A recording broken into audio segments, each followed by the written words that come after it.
memperkenalkan diri terlebih dahulu. Perkenalkan, nama saya Nika Mariasa Dewi, nomor absen 27. Perkenalkan, nama saya Niko Fitri Sari, nomor absen 21. Perkenalkan, nama saya Niko Natalia, nomor absen 34. Perkenalkan, nama saya Niko Mangsri Artini, absen 28. Perkenalkan, nama saya Niko Fidiana Putri, absen 33. Perkenalkan, nama saya Niko Wadani, absen 24. Perkenalkan, nama saya Niko Fidiana, absen 22. Perkenalkan, nama saya Nindus Lasmi, absen 31. Baik, di sini saya akan menjelaskan mindset seorang pengusaha yang pertama, yaitu memiliki visi dan misi yang besar.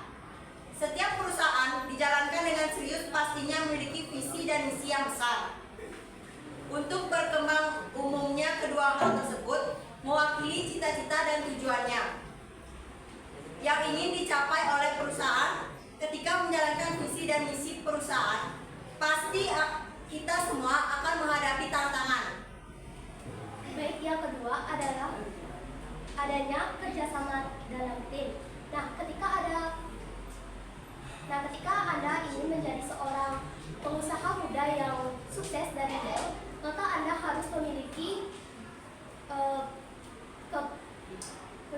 kerjasama dalam tim yang baik. Nah, hal itulah yang akan membantu kalian untuk perusahaan atau bisnis kalian dapat berkembang dan juga dapat sukses. Baik, yang ketiga, menentukan langkah-langkah strategis yang sudah ditetapkan tanpa adanya aksi nyata. Rencana sebaik apapun akan selamanya tetap dalam bentuk rencana tanpa ada realisasi. Itulah sebabnya selain bisa membuat rencana, Anda perlu mengetahui cara mengeksekusi setiap langkah sehingga seluruh rencana bisa diwujudkan sebagai kenyataan.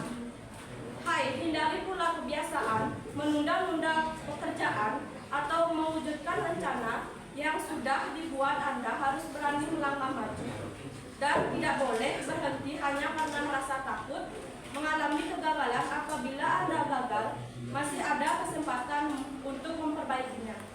Baik, yang keempat yaitu mampu mengoptimalkan penjual sebagai pemilik bisnis. Anda perlu memiliki produk yang menarik dan dibutuhkan oleh customer. Membangun branding yang baik terhadap perusahaan atau bisnis yang Anda akan jalankan juga perlu dilakukan secara konsisten. Maka dari itu, lakukan riset berisi penambungan.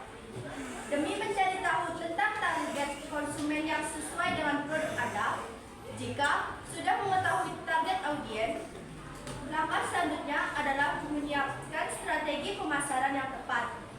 Anda bisa menawarkan sesuatu yang tidak like kompetitor, memberikan informasi bahwa produk Anda dapat menjadi solusi bagi masalah orang-orang yang menjadi target market Anda.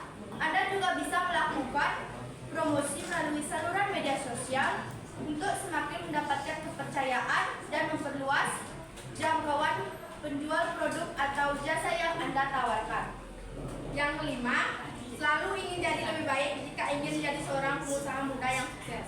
Maka, jangan pernah merasa puas ketika mendapatkan sebuah pencapaian. Tanamkan terus di dalam diri untuk menjadi lebih baik dari hari ke hari. Memang tidak mudah untuk memotivasi diri menjadi lebih baik. Namun, Anda bisa mencoba dengan berjanji pada diri sendiri untuk bisa lebih baik lagi. Dengan begitu, Anda akan merasa lebih bersemangat untuk mencapai tujuan yang telah ditentukan dan memiliki tanggung jawab untuk bisa mewujudkannya. Baik, yang keenam yaitu mencintai bisnis yang telah dibangun. Pekerjaan apapun akan terasa lebih ringan dan berkat ketika Anda mencintai pekerjaan tersebut. Begitupun dengan bisnis yang sedang Anda bangun. Ketika Anda sudah mencintai bisnis yang sedang dijalankan, maka Anda akan merasa terdorong untuk melakukan yang terbaik untuk bisnis tersebut. Memiliki kecintaan terhadap pekerjaan juga akan membuat Anda lebih mudah bangkit dari kegagalan. Baik, yang ketujuh, belajar dan terus belajar. Seperti halnya teknologi dan kemajuan zaman terus berkembang, maka pengetahuan pun mengalami perkembangan yang besar. Sangat sampai Anda tertinggal. Kemauan belajar yang tinggi merupakan salah satu resep seorang entrepreneur. Sukses yang harus Anda miliki ketika Anda merasa puas dengan satu ilmu yang dimiliki, maka Anda bisa tertinggal jauh oleh mereka yang terus belajar hal-hal baru. Lihat saja yang di luar sana, tokoh-tokoh terkenal dan sukses bahkan memiliki jadwal belajar dan membaca buku yang mereka lakukan setiap hari.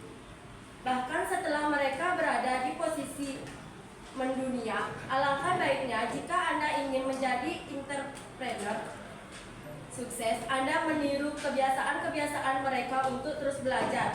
Ulasan tentang mindset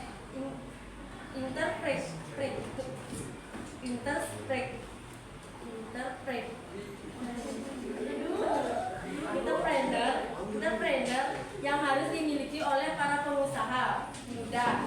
Semoga bisa menginspirasi siapapun yang saat ini sedang berusaha membangun bisnisnya. Jika Anda memiliki pertanyaan seputar bisnis apa saja, baik itu seputar investasi, aset bisnis. Pola pikir yang pertama, entrepreneur sukses.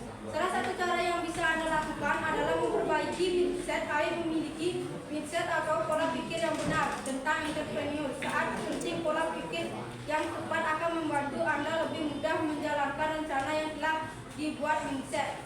Menjadi salah satu modal utama yang harus Anda miliki untuk menjadi pengusaha muda yang hasil. Tanpa mindset entrepreneur yang tepat akan sulit bagi Anda menentukan rencana dan membuat bisnis.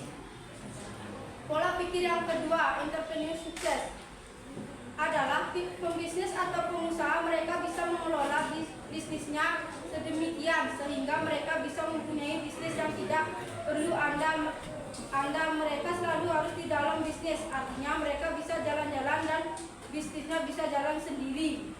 Autopilot. Sejati artinya pemilik bisnis bisa sampai mengelola bisnis sehingga bisa berjalan dengan dirinya cukup bisa besar juga dan timnya yang betul-betul fokus menjalankan itu dengan sistem yang baik. Beberapa hal yang kita pikir dalam sebenarnya kita pengen apa itu entrepreneur sejati adalah bisa mempunyai bisnis yang punya sistem dan karyawan bisa bekerja dengan baik dan produktif dan punya sensor bilang yang tinggi dan bisnisnya bisa berjalan tanpa harus monitor. Baik Bu, saya sudah presentasi kami akan membuka sesi tanya jawab. Silakan bagi yang mau bertanya. Senang kita. Baik, yang pertama Pak. Baik, perkenalkan nama saya Iwan Pasar Kasihan nomor 11. Apa yang dimaksud dengan pola pikir? Baik, pertanyaan kedua. Adi. Perkenalkan, nama saya Adi Setiawan nomor absen 16. Apa tujuan dari adanya visi dan misi? Baik, pertanyaan ketiga. Baik, Dewi. Apa saja sifat yang harus dimiliki oleh seorang entrepreneur? Baik, terima kasih atas pertanyaan teman-teman semua. Di sini kami akan meminta waktu untuk mendiskusikan pertanyaan dari teman-teman.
Baik, di sini saya akan menjawab pertanyaan dari Fase. Apa yang dimaksud dengan pola pikir? Adalah cara menilai, memberikan kesimpulan terhadap sesuatu berdasarkan sudut pandang tertentu. Apakah bisa diterima? Baik, di sini saya akan menjawab pertanyaan dari Adi. Pengertian dari visi misi. Visi misi secara umum fungsinya adalah sebagai acuan untuk perusahaan dalam membuat langkah-langkah perubahan dalam menentukan perkembangan. Apakah bisa diterima? Bisa. Baik, di sini saya akan menjawab pertanyaannya dari DOP. Sifat apa saja yang harus dimiliki seorang entrepreneur? Yang pertama yaitu berani mengambil risiko, percaya diri, selalu optimis, dan yang terakhir mempunyai kreativitas tinggi. Apakah bisa diterima? Siap, bisa. Baik, karena semua pertanyaan sudah dijawab, kami akhiri presentasi ini dengan para peserta.